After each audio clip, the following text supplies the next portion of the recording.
شکلیں زندگی.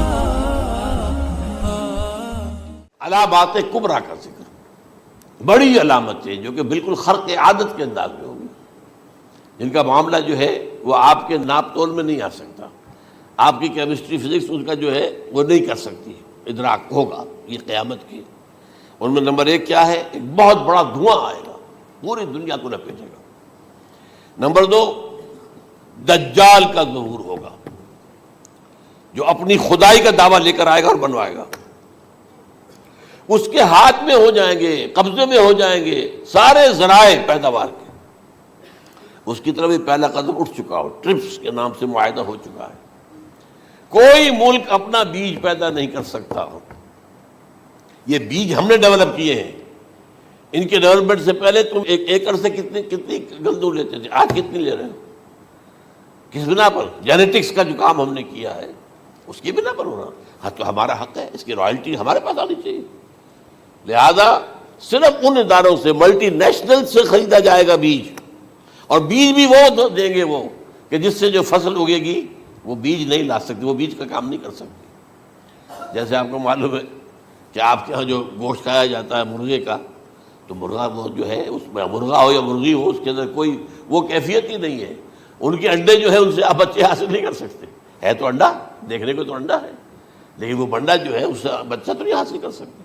ایسے ہی وہ گندم کا بیج لیں گے، نظر آئے گی گندم، لیکن اس کے اندر وہ صلاحیت نہیں ہے کہ اس سے جو فصل اگے گی اس کا نتیجہ جو ہے وہ بھی آپ لے سکیں. یہ ہونا ہے، اللہ جانے. قدم اٹھ رہے ہیں ادھر. پھر یہ ہے کہ دابۃ الارض، زمین سے ایک حیوان نمودار ہوگا، زمین شق ہوگی. ابھی میں کہہ رہا ہوں خرق عادت ہے، یہ چیزیں وہ نہیں ہیں جو ہماری کسی حساب کتاب میں جو باتیں پہلے آئی ہیں وہ تو حساب کتاب میں آ رہی ہیں، ساری سمجھ میں آ رہی ہیں، ساری چیزیں مشاہدہ ان کا ہو رہا ہے. لیکن یہ ہے کہ دابۃ الارض، یہ کہتے ہیں کہ کوہ صفا، اس میں تو نہیں ہے حدیث میں، کوہ صفا پھٹے گا اور اس میں سے ایک حیوان دابہ وہ ظاہر ہوگا. تو اسی لیے فرمایا ہے وَإِذَا وَقَعَ الْقَوْلُ عَلَيْهِمْ أَخْرَجْنَا لَهُمْ دَابَّةً مِّنَ الْأَرْضِ تُكَلِّمُهُمْ. تو ہم اندر سے پیٹ کے چیر کر زمین کے پیٹ کو ایک حیوان کو برآمد کریں گے جو انسانوں سے بات کرے گا، گفتگو کرے گا. نمبر 4، طلوع الشمس من المغرب، یہ بھی خرق عادت. سورج تو طلوع ہوتا ہے مشرق سے، غروب ہوتا ہے مغرب میں، لیکن اس وقت معاملہ الٹا ہو جائے. یعنی جو کائنات کے اندر جو گڑبڑ ہوگی کچھ سمجھ میں بات آتی ہے کہ یہ معاملہ جو ہے یہ تو اس پورے سولر سسٹم کو اگر بدل دیتے ہیں تو مشرق مغرب ہو جانا، مغرب مشرق ہو جانا، یہ سمجھ میں آنے والی بات ہے. اس کے بعد ہے عیسیٰ ابن مریم کا نزول، جس کے بارے میں آج میں نے گفتگو کی ہے تفصیل سے. یہ نزول ہونا ہے، یہ علامات قیامت میں سے حضور نے بیان فرمایا ہے، اور قرآن مجید کی جو اصطلاحات ہیں اس کے حوالے سے میں نص قطعی جو ہے وہ میں آپ کے سامنے رکھ چکا ہوں. پھر یاجوج ماجوج کا ایک معاملہ ہے، یہ میں ابھی اس وقت زیادہ اس پر بات نہیں کر سکتا. حضرت عیسیٰ علیہ السلام کے نزول کے بعد دو کام ہوں گے. یہودیوں کا قلع قمع ختم، تمام یہود، ایک کام تو یہ ہونا ہے. اور نمبر 2، عیسائیت کا ختم ہو جانا. عیسائیت کی نفی کر دیں گے، بھائی تم مجھے خدا کا بیٹا بنائے بیٹھے ہو، میں تم خدا کا بیٹا نہیں ہوں، میں تو اس کا بندہ ہوں، رسول ہوں. میں نے تم سے کب کہا تھا کہ مجھے خدا کا بیٹا بناؤ. نمبر 2 یہ کہ وہ خنزیر کو قتل کر دیں گے. یعنی یہ تم نے خنزیر کب سے کھانا شروع کر دیا؟ میں تو تم کو نہیں کہا، اجازت دے کر گیا تھا. یہ تو شریعت موسوی میں حرام تھا اور میں کہہ کر گیا تھا کہ یہی شریعت تم پر لاگو رہے گی. ہاؤ کم تم نے کیسے یہ؟ آج بھی بہت سے رومن کیتھولکس جو ہے وہ سور نہیں کھاتے، وہ اس میں ہے ان کے اندر کچھ نہ کچھ بات جو ہے جو حضرت عیسیٰ کی تعلیمات کا کچھ اثر ان کے ہاں ہے. میں تو ایک مرتبہ، یہ 1971 کی بات ہے، 4-5 دن کے لیے برسلز میں رکا تھا، اس لیے کہ وہاں مجھے ایک صاحب نے خط لکھا تھا کہ وہاں ایک نوجوان ہے ابھی اس ایمان لایا ہے اور اس کے کچھ مسائل ہیں، ہم کوشش کر رہے ہیں ان کے مسائل حل کریں، آپ بھی جا رہے ہیں. میں انگلینڈ جا رہا تھا تو واپسی پر آپ ان کے یہاں چند دن ٹھہرے. میں حیران ہوا. ویسے اس نے مجھے اپنے گھر ٹھہرایا نہیں، اس لیے کہ ماں باپ تو اس کے کرسچن تھے، اور پولیس کا چیف آفیسر اس کا باپ تھا، چیف آف پولیس فورس. اس نے مجھ سے ایک دن کھانے پہ بلایا، میں ہوٹل میں ٹھہرایا مجھے. اس نے کہا آپ اطمینان سے یہاں کھانا کھائیں، اس گھر میں نہ آج تک کوئی شراب کی بوند آئی ہے اور نہ ہی کوئی بوٹی آئی ہے سور کی۔ Roman Catholics. اب اکلوتا بیٹا تھا یہ عبدالعزیز، نے بعد میں نام رکھا، وان کینٹر اس کا نام تھا جو کہ اوریجنل تھا، پھر اس نے نام رکھا عبدالعزیز وان کینٹر، پرانا نام بھی بحال رکھا۔ نہایت نیک، نہایت خوبصورت، 28 سال کی عمر تھی، اور اس وقت میں نے دیکھا تھا کہ اس کی فقہی معلومات جو ہے میری معلومات سے 10 گنا زیادہ۔ اس کی وجہ کیا ہے؟ وہ گیا تھا موراکو میں ایز اے ٹیچر، ملازمت کرنے، پیسہ کمانے، وہاں وہ مسلمانوں سے اس کا ہوا رفع ضبط ہوا، اسلام کی تعلیمات سامنے آئی، اسلام لے آیا۔ اب اکلوتا بیٹا ہے، اب ماں باپ جو ہے کرسچن کیتھولکس۔ جب وہاں سے واپس آیا تو پھر کہتے ہیں کہ ہمارے درمیان ایک معاہدہ ہے، وی آر لیونگ ٹوگیدر، لیکن یہ معاہدہ ہے ہم مذہب پہ بات نہیں کریں گے، بس باقی جو بھی ہے وہ ساتھ رہ رہے ہیں۔ لیکن میں حیران ہوا، مجھے معلوم نہیں تھا۔ اچھا، اس کے بعد اس نے جب اسلام کا فیصلہ کیا تو اس کے سامنے سوال آیا کون سی فقہ اختیار کروں؟ تو اس نے بڑی جو ہے تھورو اسٹڈی کی ہے تمام فقہوں کی، کمپیریٹو اسٹڈی، ان کو کرنے کے بعد پھر فائنل فیصلہ اس کا یہ تھا کہ حنبلی فقہ میں اختیار کروں۔ چاروں فقہوں میں سب سے لیٹسٹ حنبلی ہے، یعنی حنفی نمبر 1، پھر مالکی نمبر 2، پھر اس کے بعد شافعی نمبر 3، پھر یہ امام احمد ابن حنبل ہے۔ اور امام احمد ابن حنبل کے زمانے تک احادیث بہت بڑے پیمانے پر جمع ہو چکی تھی، جبکہ ابھی حضرت امام ابو حنیفہ کے زمانے میں کوئی اتنا زیادہ جو ہے حدیث کا بھی ذخیرہ نہیں بنا تھا۔ اسی پر تو لوگ حیران ہوتے ہیں کہ زیادہ حدیث امام ابو حنیفہ کے علم میں نہیں تھی، لیکن مجال ہے کہ ان کا کوئی فتویٰ جو ہے کتاب و حدیث کا، کتاب اور سنت کے خلاف ہو۔ اگرچہ انہوں نے صاف کہا کہ اگر تم پاؤ کوئی ایسی سچی حدیث، پختہ حدیث جو میری کسی رائے کے خلاف ہو تو میری رائے کو دیوار پر دے مارنا اور اس صحیح حدیث کی پیروی کرنا۔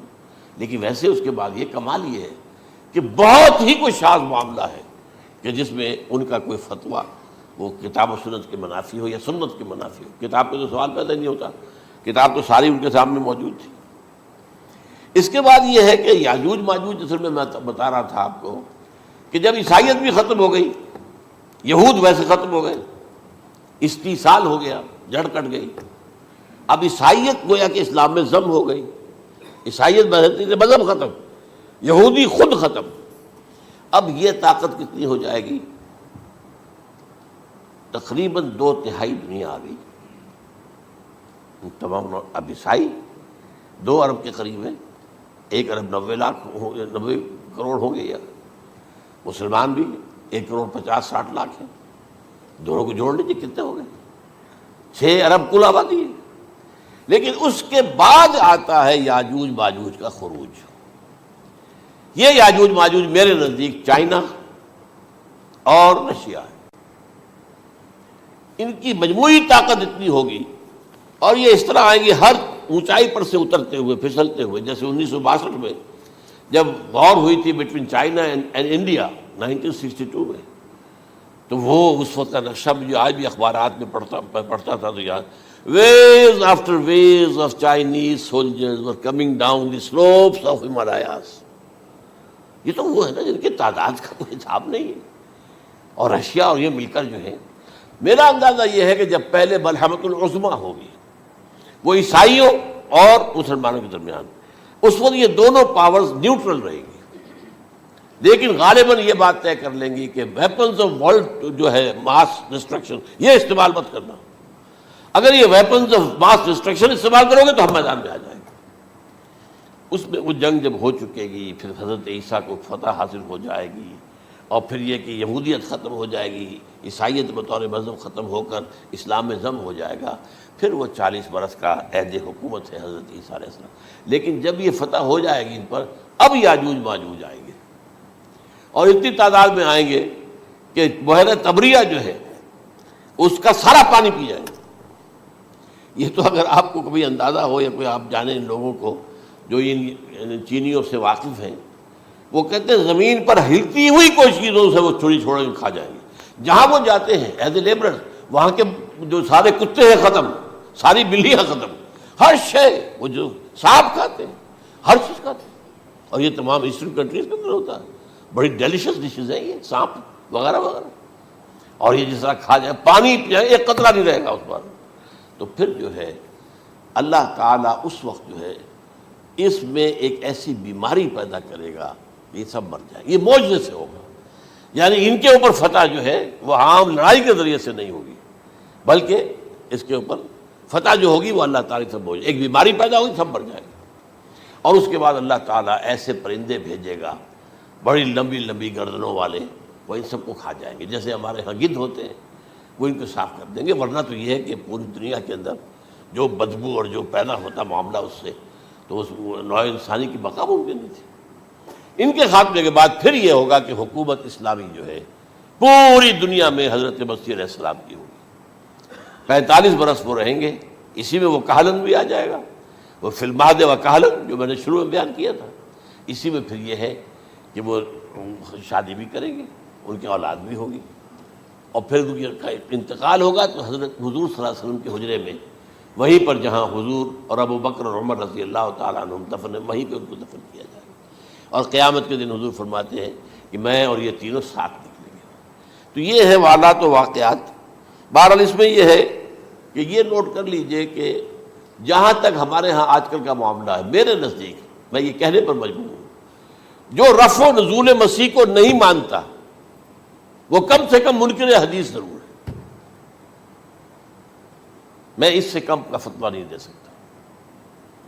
اب یہ ہے کہ جو لوگ مہدی کو نہیں مانتے ان کا معاملہ میں مختلف سمجھتا ہوں. چند منٹ لے رہا ہوں آپ کے، اور اس لیے کہ ان کی حدیثیں صحیحین میں نہیں ہیں، بخاری مسلم میں نہیں.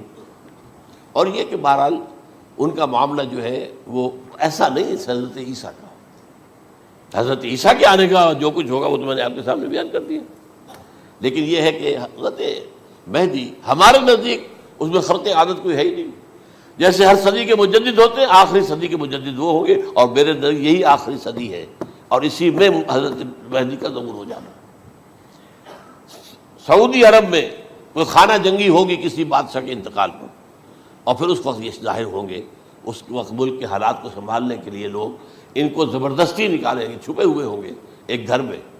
یہ حضرت ام سلمہ رضی اللہ تعالی عنہ کی روایت ہے کہ ایک بادشاہ کے انتقال پر یہ خانہ جنگی ہو جائے گی، اور ایک شخص مدینے سے بھاگ کر مکے میں چھپ جائے گا. یہ تو ہے ان کے الفاظ، میں توجیہ کر رہا ہوں. یہ لوگ ان کی طرف دیکھ رہے ہوں گے کہ یہ جو وقت آیا ہے فتنے کا ہماری قوم پر، ہمارے ملک پر، تو ان کی شخصیت ایسی ہے کہ یہ بیچ میں آئیں، صلح صفائی کرائیں، اور وہ جو ہے اس ذمہ داری سے بچ کر بھاگیں گے اور جا کر مکے میں چھپ جائیں گے. پھر لوگ انہیں تلاش کر کے نکالیں گے اور زبردستی ان کے ہاتھ پر بیعت کریں گے، ورنہ وہ اتنے بڑے منصب کو. اور پھر یہ بھی ہے، ایک حدیث میں آتا ہے یصلحو فی لیلۃ واحدہ، ایک رات میں ان کی مکمل اصلاح کر دیں گے. یعنی اگر کوئی تھوڑا بہت نقص اور عیب کوئی ہوا بھی، کوئی کمی کوتاہی ہوئی بھی، تو اللہ تعالیٰ ایک رات میں اصلاح کروا دیں. لیکن ہمارے نزدیک اس کے اندر کوئی خرق عادت ہے ہی نہیں. البتہ جو کہتے ہیں اہل تشیع، وہ خرق عادت ہے کہ ان کے 12ویں امام جو ہے وہ بچپن ہی کے اندر اس خوف سے کہ جو بنو عباس بادشاہ ہیں وہ ان کو قتل کر دیں گے، تو وہ ایک غار میں چھپا دیے گئے. اب وہ 1200 برس سے اس غار کے اندر چھپے ہوئے، اور اس کے بعد وہ ظاہر ہوگی، وہ امام مہدی ہوں گے. اس میں خرق عادت ہے. لیکن میں یہ کہتا ہوں کہ محض خرق عادت کی بنیاد پر ہم اس کی نفی نہیں کریں گے. کیوں؟ کیا ہم یہ نہیں مانتے کہ اصحاب کہف 300 برس تک سوئے رہے؟ یہ کیا عام بات ہے؟ حضرت عزیر علیہ السلام اللہ نے انہیں موت دی، موت، اور 100 برس کے بعد زندہ کر کے اٹھا لیا. تو خرق عادت حضرت عیسیٰ کو ہم اتنا بڑا خرق عادت مانتے ہیں کہ اٹھا کر آسمان پر، تیسرے آسمان کے اوپر ہیں، موجود ہے، اب بھی ہے. شب معراج میں تیسرے آسمان پر حضور کی ملاقات ان سے ہوئی. تو یہ خرق عادت کی بنیاد پر نفی نہیں ہم کرتے. ہو سکتا ہے، لیکن یہ کہ اس کے لیے ہمارے پاس کوئی دلیل نہیں، کوئی احادیث نہیں، کچھ نہیں، اس لیے ہم اس کو نہیں مانتے. البتہ خود وجود جو ہے حضرت مہدی کا وہ کوئی عجیب بات نہیں ہے. وہ تو جیسے پہلے بھی آئے ہیں ہمارے مجددین، ایسے مجدد ہوں گے اور دین کو تازہ کر دیں گے. ایک صحیح اسلامی ریاست جو ہے وہ عرب میں قائم ہو جائے گی دوبارہ. حضور نے فرمایا وہ عدل اور انصاف سے عرب کو اسی طرح بھر دے گا جیسے کہ وہ اس سے پہلے ظلم اور جور اور زیادتیوں کے سے بھری ہوئی ہوگی. تو یہ کام ہوگا، یہ تو مجدد کا کام ہوتا ہی ہے. اس حوالے سے. لیکن بہرحال میں نے پھر بھی کہا کہ اگر احادیث کی کمزوری کی وجہ سے کہ صحیح عین میں نہیں ہے، اگر کوئی شخص انکار کرے تو مجھے کوئی اعتراض نہیں ہے، ٹھیک ہے. لیکن جو حضرت عیسیٰ کے نفع سماوی اور حضرت عیسیٰ کے نزول کا انکار کرتا ہے، وہ کم سے کم، میں انہیں اور آگے کوئی فتویٰ نہیں دیتا کہ وہ کافر ہو گئے یا یہ ہو گیا یا وہ ہو گیا، لیکن منکر حدیث کے لائن میں تو وہ لازماً کھڑے ہو گئے.